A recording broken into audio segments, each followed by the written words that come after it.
السلام علیکم ناظرین، یہ آڈیو ڈاکٹر مبارک علی کی کتاب تاریخ اور معاشرہ سے ماخوذ ہے۔ یہ کتاب 1993 میں شائع ہوئی۔ عوام اور حکمران طبقہ کس بے دردی اور ظالمانہ طریقوں سے اپنے عوام کی عزت، وقار اور عظمت کو ختم کرتے ہیں، اس کی مثال موجودہ دور میں ہونے والے مختلف ملکوں کی خانہ جنگیاں ہیں۔ وہ قومیں کہ جو اپنی غربت اور مفلسی کے باوجود اپنی عزت و خودداری کو برقرار رکھے ہوئے ہیں، حکمران طبقوں کی لڑائیوں اور خانہ جنگیوں نے انہیں فقیروں، گداگروں اور بھیک منگوں میں بدل کر رکھ دیا ہے۔ 1996 میں یہ ڈرامہ بہت سے ملکوں میں کھیلا گیا۔ صومالیہ، جو افریقہ کا ایک چھوٹا سا ملک ہے، یہ ملک خانہ جنگی سے پہلے اگرچہ اقتصادی طور پر تو غریب تھا، مگر اس ملک کے عام لوگوں میں حد درجہ خودداری تھی اور وہ کسی کے آگے ہاتھ پھیلانا گوارا نہیں کرتے تھے۔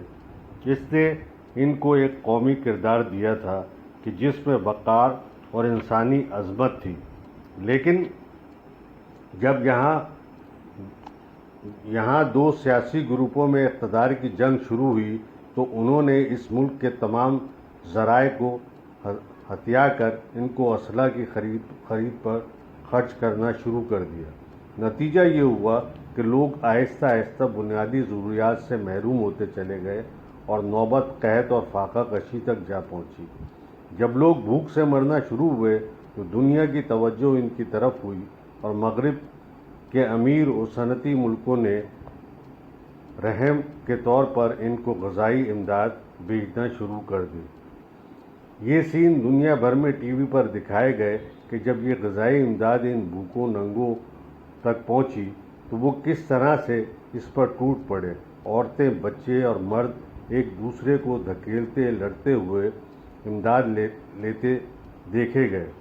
صومالی قوم کہ جس نے اب تک بھیک کے لیے کسی کے سامنے ہاتھ نہیں پھیلایا تھا اور جس نے اپنے انسانی وقار کو برقرار رکھا تھا اور اپنے حکمران طبقے کی وجہ سے اس حالت کو جا پہنچی کہ انسانی مرتبے سے گر کر جانوروں کی سطح پر آ گئی۔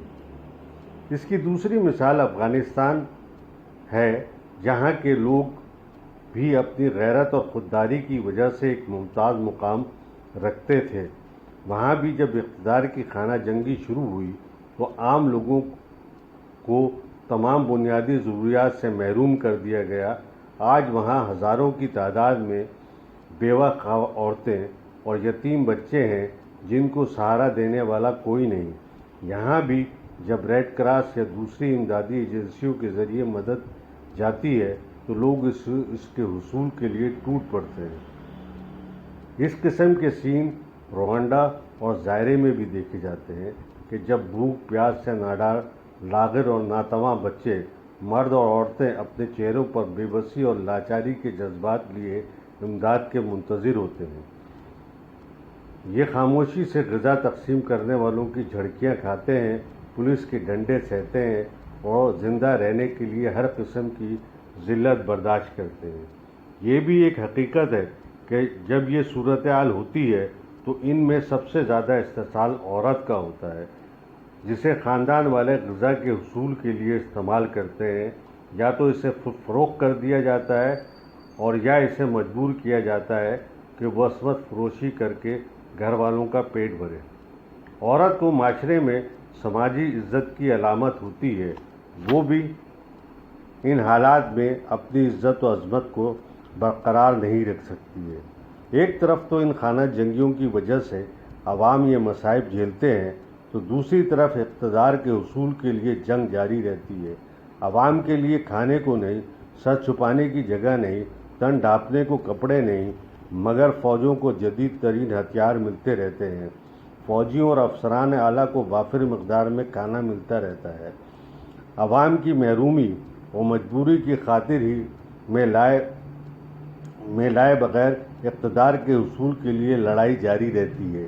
لوگ لڑتے رہتے ہیں، شہر ملبے میں بدل جاتے ہیں، مگر یہ عوام کی خاطر جنگ میں مصروف رہتے ہیں۔